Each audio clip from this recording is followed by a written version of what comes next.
Hello everyone. मैं हूं अतुल कुमार और आज से मैं एक क्लास 10th और 12th के बोर्ड एग्जाम की लेक्चर सीरीज शुरू करने वाला हूं मैथमेटिक्स की, जिसमें मैं आपको बिल्कुल बेसिक से बोर्ड लेवल तक के और एडवांस लेवल तक के क्वेश्चन प्रैक्टिस करवाऊंगा। तो इस वीडियो में हम लोग सिर्फ क्लास 10th का वो बेसिक्स कवर करने वाले हैं जो हम क्लास 10th के मैथमेटिक्स में यूज करेंगे। तो जैसे कि सबसे पहला हमारा टॉपिक रहने वाला है जो आप क्लास 9th में पढ़ के आए हो, वो है रियल नंबर्स। रियल नंबर्स क्या है, और साथ ही हम ये समझेंगे कि स्टार्टिंग जो रियल नंबर्स की होगी, हम उसके लिए पहले समझेंगे कि नंबर सिस्टम क्या है, क्योंकि यही यही सबसे ज्यादा इंपॉर्टेंट होने वाला है। नंबर सिस्टम की अगर आपको जानकारी नहीं है तो मैथमेटिक्स को पढ़ना थोड़ा कॉम्प्लिकेटेड, थोड़ा क्या बहुत ज्यादा कॉम्प्लिकेटेड हो जाएगा। फिर हम सेकेंड पॉइंट पे कवर करने वाले हैं HCF, sorry, prime prime number की डेफिनेशन को एंड प्राइम नंबर्स क्या होते हैं, ये भी बहुत इंपॉर्टेंट है। और फिर थर्ड कवर करेंगे कि फैक्टर, किसी भी नंबर के फैक्टर कैसे करते हैं। और फोर्थ नंबर पे कवर करने वाले हैं HCF एंड LCM। फिर आज की इस वीडियो में हम लोग ये सिर्फ चार टॉपिक कवर करने वाले हैं। उसके बाद नेक्स्ट वीडियो जो आएगी वो हमारे क्लास 10th के फर्स्ट चैप्टर रियल नंबर्स पे होने वाली है। तो चलिए शुरू करते हैं। Number system.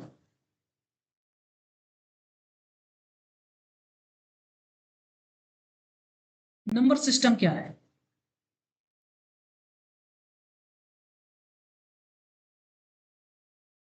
नंबर सिस्टम नाम पे नहीं जाना है। नंबर सिस्टम जो आप देख रहे हो लिखा हुआ, इसके नाम पे नहीं जाना है, बस आप इतना समझ लो, जहां पे सारे नंबर कलेक्ट करके रख दिए गए हो उसी को नंबर सिस्टम बोलते हैं। ये सिंपल सा डेफिनेशन नहीं है, ये एक आइडिया है कि जहां पे सारे नंबर कलेक्ट करके रख दिए हो, प्लस के माइनस के रूट वाले number, prime number, rational number, और वो एक नंबर सिस्टम हो जाता है। अब नंबर सिस्टम में हम लोग सिर्फ पढ़ने वाले हैं रियल नंबर्स। रियल नंबर्स क्या होते हैं बताऊंगा आगे डेफिनेशन, लेकिन इनका जो डिस्ट्रीब्यूशन है कि रियल नंबर्स क्या होते हैं, कैसे होते हैं, इनको बाद में पढ़ेंगे। पहले हम इनका डिस्ट्रीब्यूशन पढ़ लेते हैं कि कौन कौन से टाइप के नंबर लेते हैं हम। रियल नंबर्स, रियल नंबर्स दो टाइप के होते हैं। रियल नंबर्स को दो पार्ट में डिस्ट्रीब्यूट किया गया है। पहला तो रेशनल नंबर, दूसरा जो है वो है इरेशनल नंबर।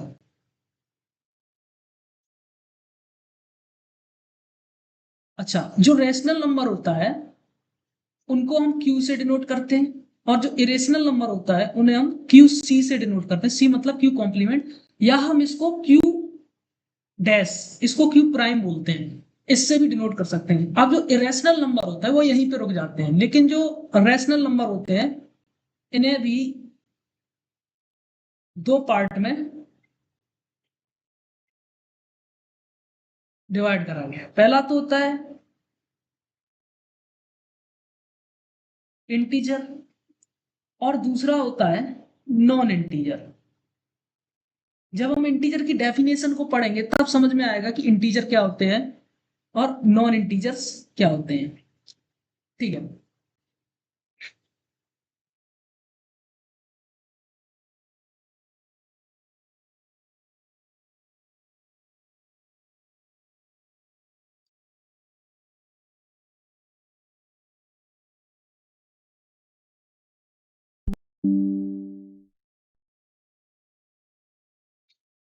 ठीक है, इंटीजर्स को समझते हैं। इंटीजर्स को कैसे डिस्ट्रीब्यूट किया गया?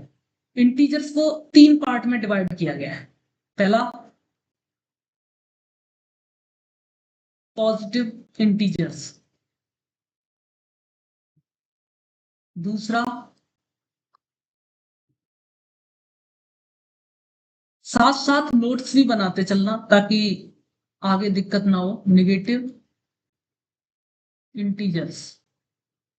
और जो तीसरा होता है जो ना तो पॉजिटिव होता है ना नेगेटिव होता है, उससे बोलते हैं ओनली जीरो। अब आप सोच रहे हो ये क्या बना दिया, कुछ नहीं है, ये एक नोटेशन है कलेक्शन का, सेट का, सॉरी कलेक्शन का नहीं, सेट का नोटेशन है जिसमें जीरो को डाल दिया है, यानी कि सिंगलटन जीरो, केवल इसमें एक ही एलिमेंट है सिंगलटन जीरो। वो ना तो पॉजिटिव इंटीजर होगा और ना ही नेगेटिव इंटीजर होगा। ठीक है, अब बात करते हैं पॉजिटिव इंटीजर्स की, क्योंकि मुझे नेगेटिव इंटीजर्स पे इतना इंटरेस्ट नहीं है क्लास 10th के मैथमेटिक्स में, सिर्फ पॉजिटिव इंटीजर पे देखते हैं। पॉजिटिव इंटीजर्स जो होते हैं उन्हें भी कई पार्ट में डिवाइड किया गया है। सबसे पहले तो एक्चुअली पॉजिटिव इंटीजर्स जो होते हैं उनको ही नेचुरल नंबर बोलते हैं, तो लिख देते हैं नेचुरल नंबर्स। और दूसरा हम कर लेंगे इसको होल नंबर्स, यानी कि जो नेचुरल नंबर्स हैं वो इसी कई पार्ट हैं। और एक्चुअली एक काम करते हैं, दोनों को अलग अलग लिखते हैं।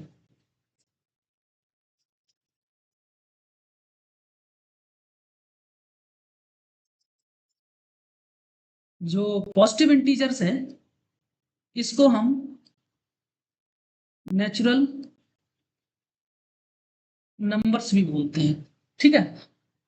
अच्छा, अब आगे हम पढ़ेंगे होल नंबर्स क्या होते हैं, प्राइम नंबर्स क्या होते हैं, कंपोजिट प्राइम्स क्या होते हैं, ज्यादा डेप्थ में नहीं जाएंगे, केवल बेसिक बेसिक डेफिनेशन और कुछ एग्जांपल्स मैं करूंगा और कुछ एग्जांपल्स आप घर से करके आएंगे और बताएंगे कि कौन कौन से इंटीजर्स है, कौन नॉन इंटीजर्स है, कौन रेशनल है, कौन इरेशनल है। तो बेसिक डेफिनेशन जो हमारी स्टार्ट होने वाली है नेचुरल नंबर से स्टार्ट होने वाली है। मैं बताने वाला हूँ कि नेचुरल नंबर्स क्या होते हैं।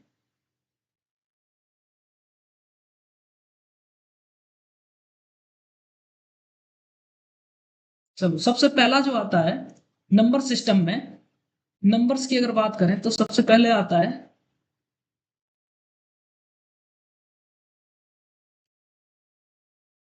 नेचुरल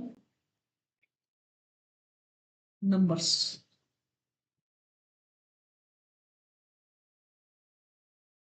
नेचुरल नंबर्स क्या होता है, नेचुरल नंबर्स की डेफिनेशन को देखते हैं।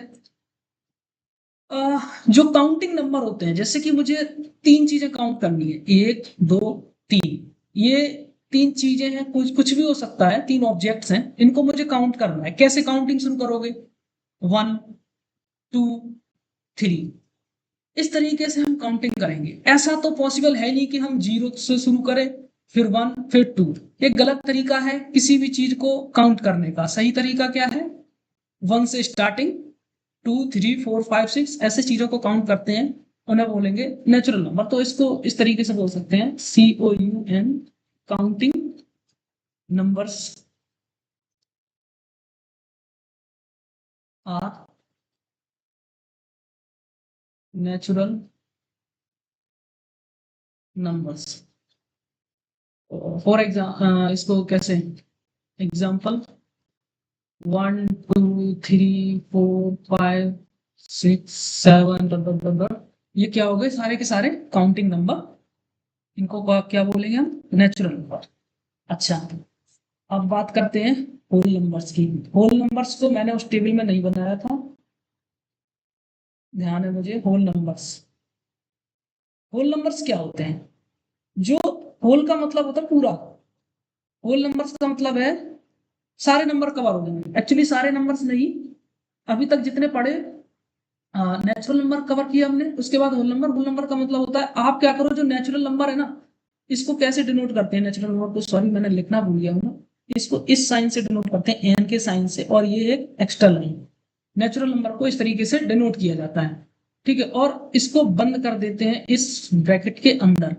हम, इसका मतलब ये हो गया ये जितने भी इसके अंदर आ रहे हैं वो सारे के सारे नेचुरल नंबर हैं। होल नंबर क्या होते हैं, अगर इसी नेचुरल नंबर में मैं जीरो भी डाल दूं, ये जो नेचुरल नंबर दिख रहा है इसी अगर नेचुरल नंबर में मैं जीरो भी डाल दूं, तो जो नंबर का सेट मिलेगा उसे होल नंबर बोलेंगे, इसको W से डिनोट किया जाता है, ठीक है। होल नंबर में मैंने जीरो डाल दिया, फिर वन टू थ्री सारे नेचुरल नंबर्स डाल दिए, तो ये क्या बन गया, होल नंबर्स बन गए। अब मैं डेफिनेशन नहीं दूंगा सीधा, क्योंकि इतना टाइम नहीं है अपने पास। अच्छा, होल नंबर्स के बाद आते हैं इंटीजर्स।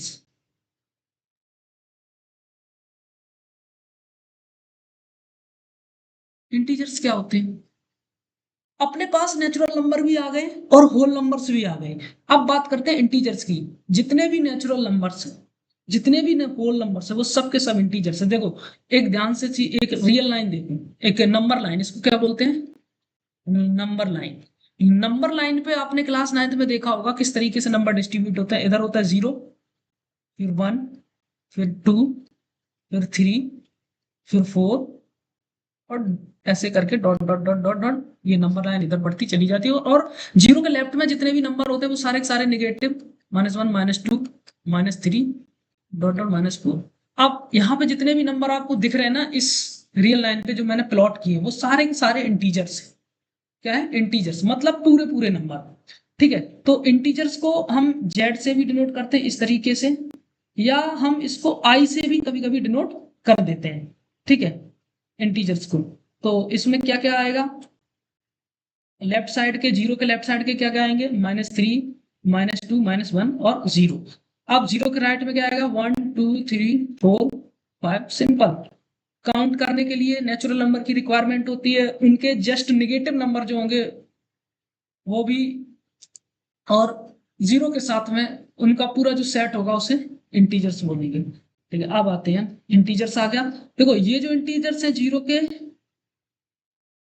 लेफ्ट में, और ये इंटीजर्स जो है ना वो जीरो के राइट में, इनको हम क्या बोलेंगे? नेगेटिव इंटीजर्स, जो कि मैंने आपको टेबल में बता रखा है। और इनको हम क्या बोलेंगे? Positive integers. अच्छा, और इसको हम क्या बोलेंगे? Neither negative nor positive integers. ठीक है, जीरो ना तो पॉजिटिव इंटीजर्स है और ना ही नेगेटिव इंटीजर है।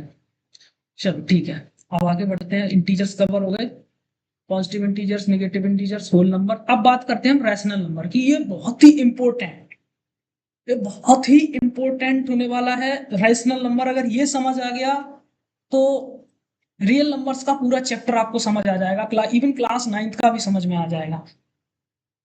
जो जो लोग क्लास 9th का छोड़ के आए हैं उन्हें भी समझ आ जाएगा रैशनल नंबर्स, अगर ये समझ आ गया।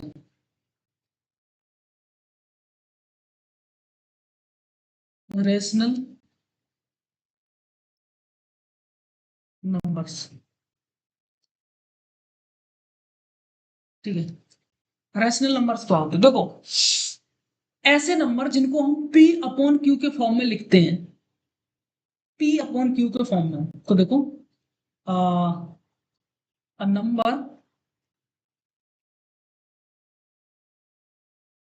In the form of P upon Q is said to be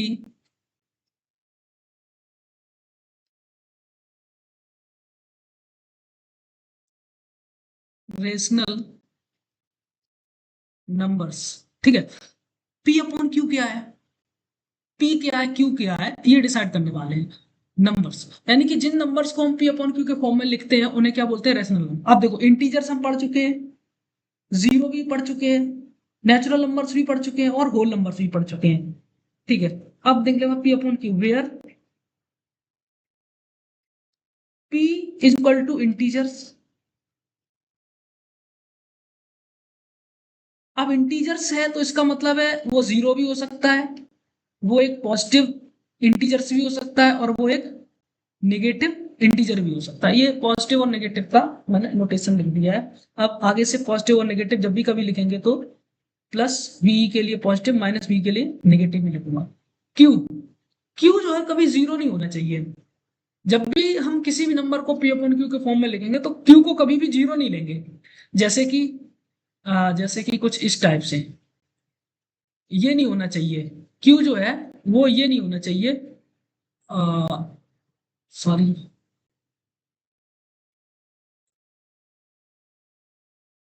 Q की जो वैल्यू है वो कभी भी ये नहीं होनी चाहिए 1/0, -5/0, -6/0, 8/0, ये नहीं होनी चाहिए। ये सारी वैल्यूज नहीं होनी चाहिए, गलत फॉर्म है। क्यू की वैल्यू कभी भी 0 नहीं आनी चाहिए। इस फॉर्म में P/Q लिखा नहीं होना चाहिए, ये गलत है।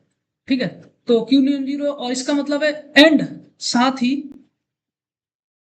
एंड क्यू जो होना चाहिए वो एक पॉजिटिव इंटीजर होना चाहिए। क्या होना चाहिए? पॉजिटिव इंटीजर होना चाहिए। ये 3 कंडीशन आपको चेक करनी है। अगर कोई भी नंबर P/Q के फॉर्म में है तो वो रैशनल नंबर होगा। लेकिन रैशनल नंबर्स जो होते हैं उन्हें यूनिकली कैसे डिफाइन किया जाता है, यूनिकली कैसे एक्सप्रेस किया जाता है, जैसे कि मैंने यहाँ पे लिख दिया 5/10। एक छोटा सा एग्जांपल देखो, 5/10। ये देखो P की वैल्यू कितनी है? 5 है। Q की वैल्यू कितनी है? 10 है। अब ये बताओ P जो है वो इंटीजर है कि नहीं? कैसा है? पॉजिटिव इंटीजर है। डन, एक कंडीशन पूरी। Q, Q मेरा पॉजिटिव इंटीजर है। डन। क्या Q मेरा 0 है? नहीं है। यानी कि 5/10 को हम P/Q के फॉर्म में लिख सकते हैं, इसलिए ये क्या हो गया? रेशनल नंबर्स हो गया। क्या हो गया? रेशनल नंबर हो गया।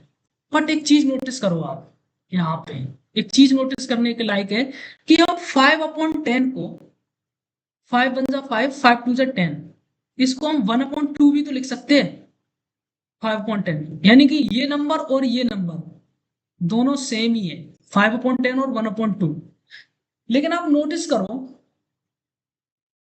1 और 2 का जो HCF है, HCF of 1, 2 is equal to 1 and HCF of 5, 10 is equal to 5। HCF अभी मैंने पढ़ाया नहीं, पढ़ाऊंगा HCF कैसे निकालते हैं, बस थोड़ा ये यहाँ पे याद रखना कि जो 1, 2 का HCF आया 1 आया, और 5, 10 का जो HCF आया वो 5 आया। बट 5, 10 और 1, 2 दोनों ही सेम नंबर थे। ऐसा क्यों हो रहा है? यानी कि हमारी जो रैशनल नंबर की डेफिनेशन है वो उसमें कुछ कमी है, थोड़ा अधूरा है। तो डेफिनेशन पूरी इस तरीके से होगी, हमें एक चीज और ऐड करनी होगी जिसको हम स्टार बनाकर लिख देते हैं।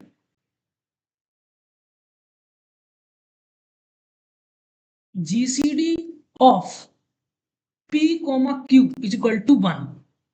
और GCD को हम HCF भी बोलते हैं, और HCF of P, Q is equal to 1। यानी कि अब हम किसी भी नंबर को, रैशनल नंबर को जब भी डिफाइन करेंगे तो उसको यूनिकली डिफाइन करेंगे। और यूनिकली डिफाइन करने का तरीका है कि कोई भी P/Q का नंबर दिया जाए उसको इस तरीके से सिंप्लीफाई करके 1/2 के जो फॉर्म में आया ऐसे लिख देंगे और चेक करेंगे कि इसका और इसका जो HCF है वो 1 है कि नहीं है।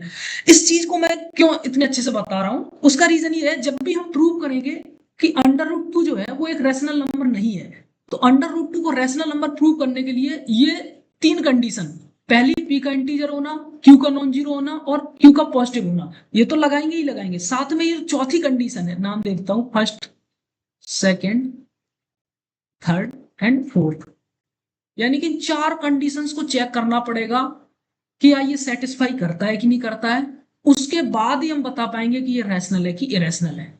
इसलिए ये जो कंडीशन मैंने दी है फोर्थ वाली, ये बहुत ही ज्यादा इंपॉर्टेंट होने वाली है। अगर किसी को समझ में नहीं आया है, वीडियो को पॉज करो, सोचो, वीडियो को पीछे करो, सोचो, दोबारा से समझो।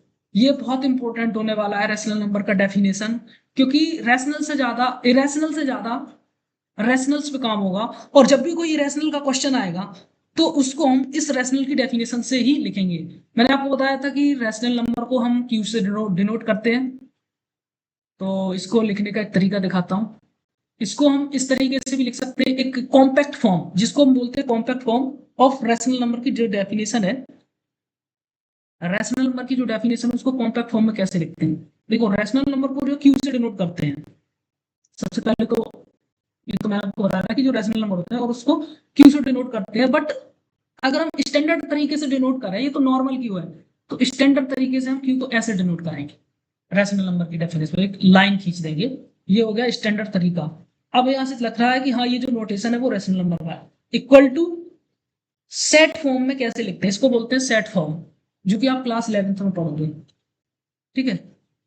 तो कोई भी नंबर है पी अपॉन क्यू, यानी कि क्यू के अंदर जो भी नंबर आएंगे वो पी अपॉन क्यू के होंगे, उन्हें रैशनल नंबर बोलेंगे। और ये साइन बनाया है, ये जो डैश बनाया है, जो डंडा बनाया है, वो सच दैट का साइन है, इसको बोलेंगे such that, P upon Q such that, यानी कि इस प्रकार होंगे कि जो पी है वो मेरा क्या होगा, इंटीजर। अब अगर इंटीजर है तो वो पॉजिटिव नेगेटिव जीरो कुछ भी होगा, कोमा क्यू जो है वो does not equal to zero होना चाहिए, एंड वो कैसा होना चाहिए हमेशा, पॉजिटिव इंटीजर। नेगेटिव इंटीजर की बात नहीं कर रहा मैं, सिर्फ पॉजिटिव इंटीजर होना चाहिए, कोमा मैंने क्या बताया था, H C F of P comma Q कितना होना चाहिए, वन। ये कंप्लीट डेफिनेशन है रैशनल नंबर की।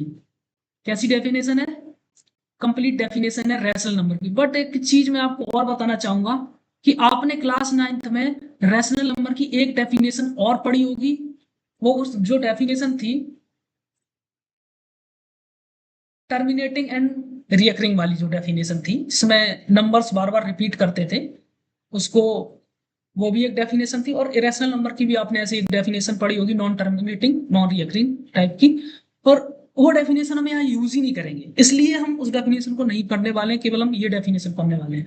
अच्छा, अगर कोई भी नंबर अगर कोई भी नंबर इस कंडीशन को फेल कर दे, क्यू के अंदर जो कंडीशन लिखी हुई है, इस कंडीशन को फेल कर दे, तो वो रेशनल नंबर नहीं होगा। तो अगर वो रैशनल नहीं होगा तो क्या होगा, वो एक इरेशनल नंबर होगा। चलो देखते हैं इरेशनल नंबर क्या होते हैं।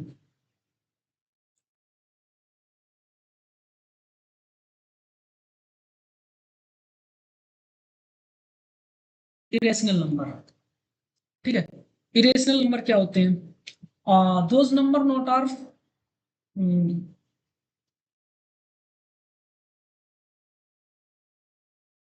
a number which is not rational number।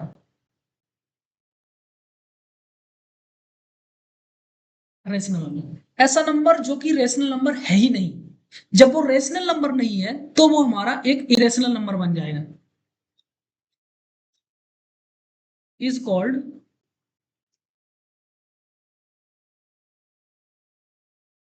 Irrational number. ऐसा नंबर जो हमारा है ही नहीं रेशनल नंबर, उसे क्या बोलेंगे, इरेशनल नंबर बोलने वाले हैं हम लोग, ठीक है। ये तो इरेशनल नंबर की डेफिनेशन होगी, और इसको क्यू कॉम्प्लीमेंट से डिनोट करते हैं, डिनोटेड बाई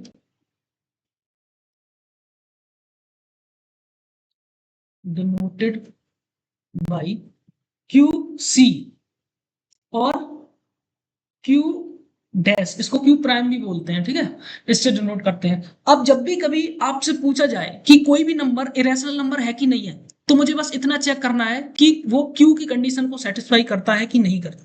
अगर कर दिया क्यू की कंडीशन को सेटिस्फाई, तो वो रैशनल नंबर बन जाएगा, और क्यू की कंडीशन को सेटिस्फाई नहीं करा तो वो एक इरेशनल नंबर बन जाएगा। अब हम कुछ एग्जांपल्स करने वाले हैं, मैं आपको एग्जांपल्स के थ्रू दिखाने वाला हूं कि कौन सा नंबर रैशनल होने वाला है और कौन सा नंबर इरेशनल होने वाला है। लेकिन उससे पहले एक बेसिक कॉन्सेप्ट को समझने वाले हैं, जहां पे जो मैंने डिस्कस किया था स्टार्टिंग में, शायद आपको ध्यान हो, मैंने नंबर लाइन के बारे में बताया था।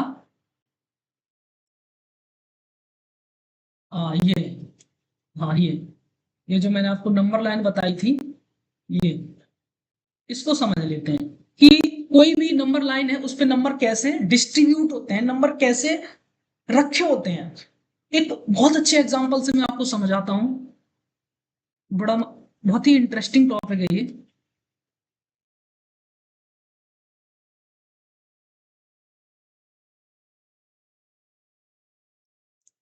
ठीक है, हम पढ़ने वाले हैं नंबर लाइन।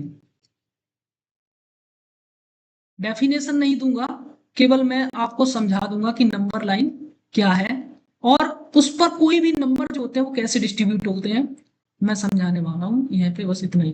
देखो, सपोज करो ये एक लाइन है,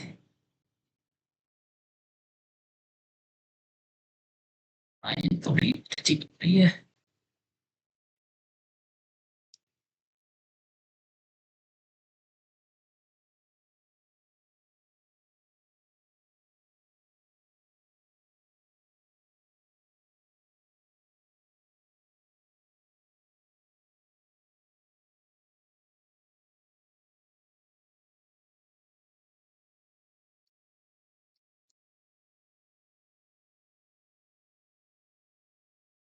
सपोज करो ये एक लाइन है, और ये जो लाइन है ये इतनी लंबी लाइन है कि ये कभी भी खत्म नहीं हो सकती, ना लेफ्ट साइड में खत्म होगी और ना ही कभी राइट साइड में खत्म होगी।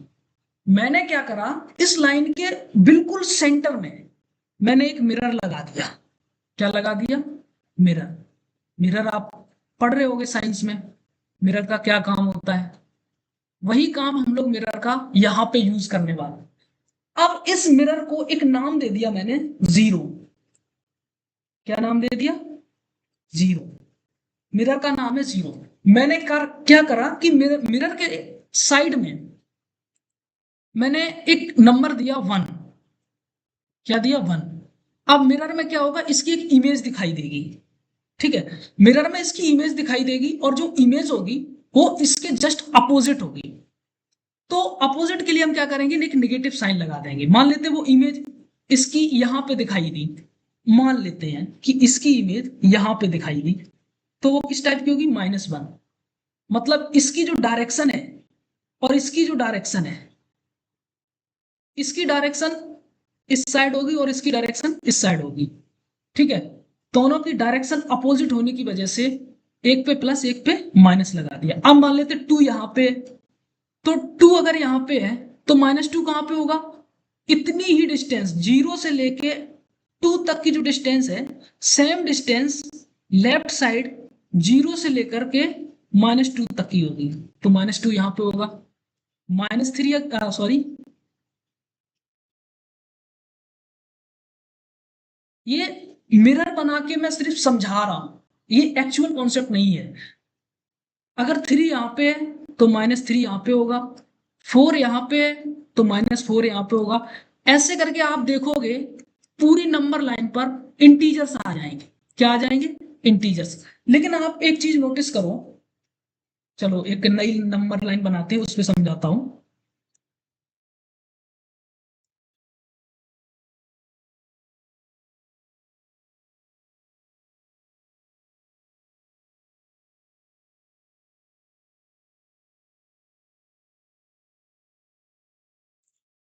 ठीक है, अब मैं एक नई नंबर लाइन बनाता हूं, उस पर समझाता हूं।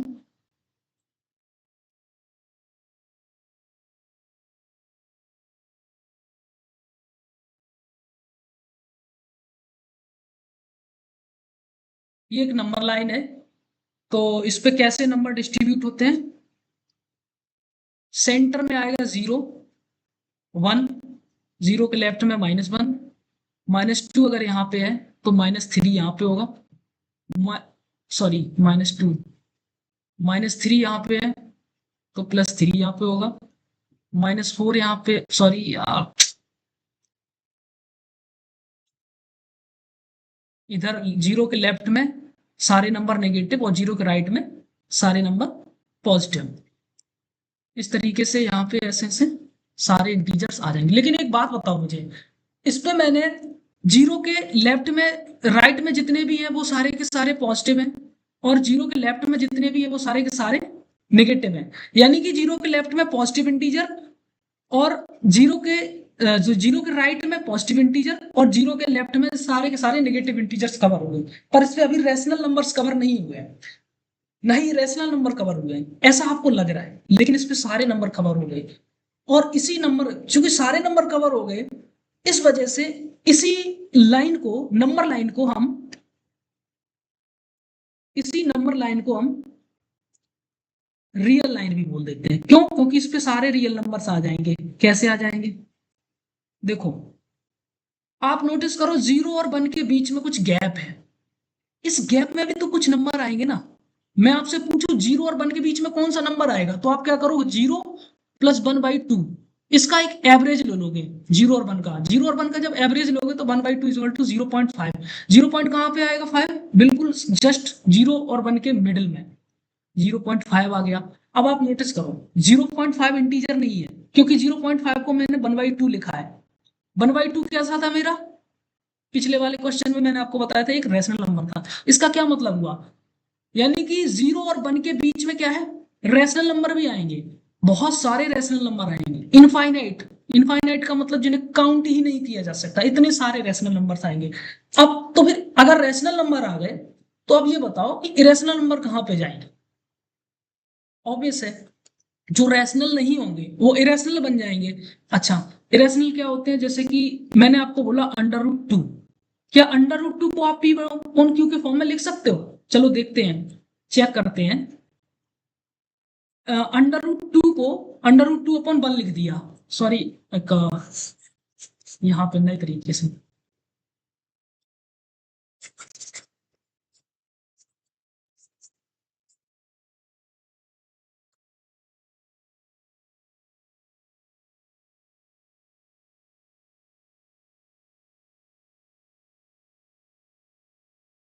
देखो एक एग्जांपल है, चेक करना है कि पहला क्वेश्चन ये है कि अंडर रूट 2 मेरा रैशनल है या इरेशनल है, चेक करना है मुझे। तो देखो रैशनल की डेफिनेशन लिख लेते हैं पहले ही, क्यू से डिनोट करते हैं, इसमें पी अपॉन क्यू के फॉर्म के नंबर आएंगे सच दैट इस प्रकार होंगे कि पी जो होगा वो मेरा एक इंटीजर होगा और क्यू जो होगा वो नॉन जीरो होगा एंड कैसा होगा? पॉजिटिव इंटीजर होगा, कोमा पी और क्यू का HCF of P. Next video में आपको एचसीएफ निकालना सिखाऊंगा, जो होगा वो 1 होना चाहिए, तब हम बोलेंगे कि जो पी अपॉन क्यू के फॉर्म का जो नंबर है सो वो एक इरेशनल रैशनल नंबर होगा। देखो अंडर रूट 2 को पी अपॉन क्यू के फॉर्म में लिखो, अंडर रूट 2 को अंडर रूट 2 अपॉन 1 लिख सकते हैं। कंपेयर करो इसको पी अपॉन क्यू से, तो यहां से अगर देखें तो पी की वैल्यू जो है वो अंडर रूट 2 है और क्यू की वैल्यू जो है 1 है। अब एक बात बताओ, क्या क्यू मेरा जीरो है? नहीं है। क्यू मेरा नॉन जीरो है। क्या मेरा क्यू नेगेटिव है? नहीं है। क्यू मेरा एक पॉजिटिव इंटीजर है। तो क्यू का काम कंप्लीट हो गया। अब बात करते हैं पी की, पी बहुत इंपॉर्टेंट है। अब ये बताओ अंडर रूट 2 क्या मेरा इंटीजर है? अंडर रूट 2 मेरा एक इंटीजर नहीं है, इंटीजर नहीं है, इसका मतलब पी की कंडीशन फेल हो गई। इसका मतलब हम अंडर रूट टू अपन 1 को कभी भी हम पी अपॉन क्यू के फॉर्म में नहीं लिख पाएंगे, जिसकी वजह से हम क्या बोलेंगे? अंडर रूट 2 जो है वो मेरा रेशनल नहीं है। अगर रेशनल नहीं है तो कैसा हो जाएगा? इरेशनल हो जाएगा। ये एक डेफिनेशन से प्रूव किया, लेकिन अभी हम इसको और भी अच्छे से प्रूव करने वाले हैं कि ये प्रूफ नहीं है, ये जस्ट आइडिया है, चेक करने का तरीका है कि कोई भी नंबर रेशनल होगा कि इरेशनल होगा। ऐसे ही अगर मैं आपको बोलूं एक एग्जांपल और, दूसरा एग्जांपल, -5/6, क्या ये एक इंटीजर रेशनल नंबर है कि नहीं है? तो कंपेयर सीधा है, आप क्या करो पी अपॉन क्यू से कंपेयर कर लो। कैसे कंपेयर करोगे? -5/6, ठीक है। तो पी की वैल्यू कितनी है? -5 है। क्यू की वैल्यू कितनी है? 6 है। अच्छा, क्यू मेरा जीरो है? नहीं है, यानी कि कंडीशन ट्रू हो गई। और क्यू मेरा पॉजिटिव भी है, कंडीशन ट्रू। अब बताओ पी मेरा इंटीजर है, पॉजिटिव नेगेटिव जीरो कुछ भी, डन। तो एक लास्ट कंडीशन ये रहेगी कि पी और क्यू का एचसीएफ कैसे निकालें।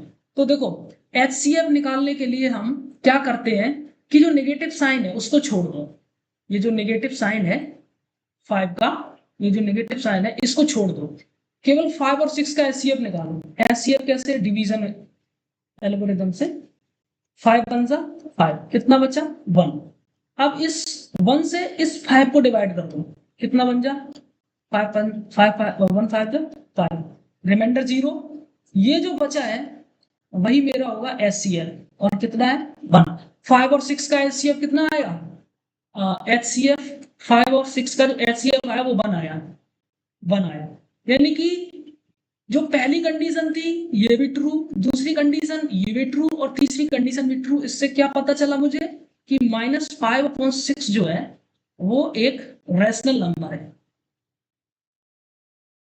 आई होप आपको ये समझ आया होगा कि रैशनल नंबर्स कैसे चेक करते हैं और इरेशनल नंबर्स भी कैसे चेक करते हैं। सेम एक ही डेफिनेशन से दोनों नंबर चेक हो जाते हैं। एक और अच्छा एग्जांपल, अब हम जो सेकंड एग्जांपल करने वाले हैं वो कुछ इस टाइप का है। सेकंड एग्जांपल जो है वो है 2/√4, ठीक है। जब भी कभी रूट वाले आपको क्वेश्चन दिख जाए, उस पूछा जाए कि रैशनल है कि इरेशनल, तो आपको क्या करना है, आपको देखना है क्या हम इसको सिंप्लीफाई कर सकते हैं। तो देखो सिंप्लीफाई कैसे करते हैं। 2/√4, √4 की वैल्यू कितनी होगी, 2/2, और इसकी वैल्यू क्या होगी 1, और 1 को 1 फॉर्म में लिख सकते हैं हम। तो इसको अगर हम कंपेयर करें P/Q से, तो P की वैल्यू 1 है जो कि एक इंटीजर है, ट्रू। Q की वैल्यू 1 है जो कि मेरा नॉन जीरो इंटीजर है और पॉजिटिव भी है, ट्रू। P और Q का जो HCF है, HCF हो P, Q, वो कितना है 1, क्योंकि 1 से 1 डिवाइड करो रिमाइंडर 0 और HCF 1 बच जाएगा। इसका मतलब है तीनों कंडीशन ट्रू हो गई, जिसकी वजह से 2/√4 था वो क्या बन गया, एक रैशनल नंबर बन गया। तीसरी चीज, एक चीज नोटिस करना, मैं आपको दे दूं √2, √3, √5, ये √7, √11, √13, √17, √19, डॉट डॉट डॉट डॉट, यानी कि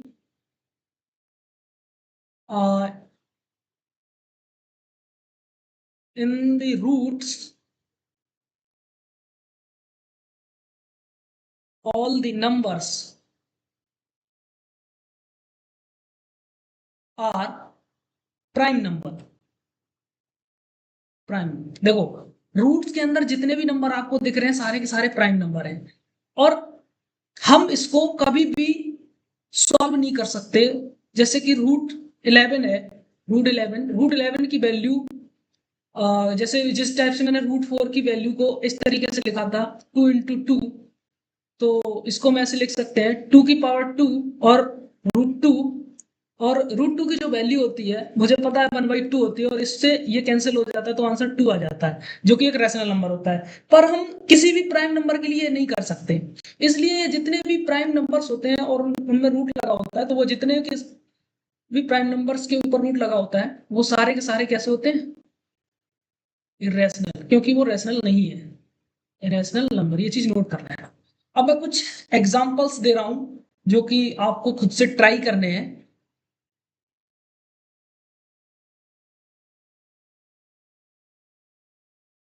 एक्सरसाइज दे रहा हूं जो कि आपको खुद से ट्राई करनी है, साइंस। और इस वीडियो को यहीं पर रोकते हैं। नेक्स्ट वीडियो में हम पढ़ेंगे HCF एंड LCM और फैक्टर एंड प्राइम नंबर की डेफिनेशन भी देखेंगे, क्योंकि फैक्टर में उसे बहुत ज्यादा यूज करने वाले हैं। एक्सरसाइज में पहला क्वेश्चन है √5, दूसरा √5/10, तीसरा -1/6, 4, 0, 5, -1/2, 7, 18/9, 8, 2√16/4, 9, a+b/2, where a belong to a, b are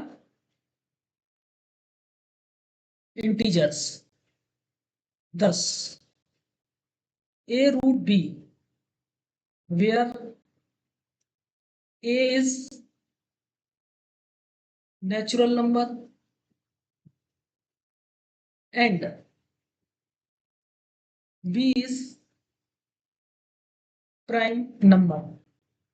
आपको चेक करना है कि कौन से नंबर रैशनल है और कौन से नंबर इरेशनल है। ठीक है, कोशिश करना इन दोनों क्वेश्चन को खुद से सॉल्व करने का। लास्ट क्लास में मैं आपको सॉल्व कराने वाला हूँ। तब तक के लिए थैंक यू।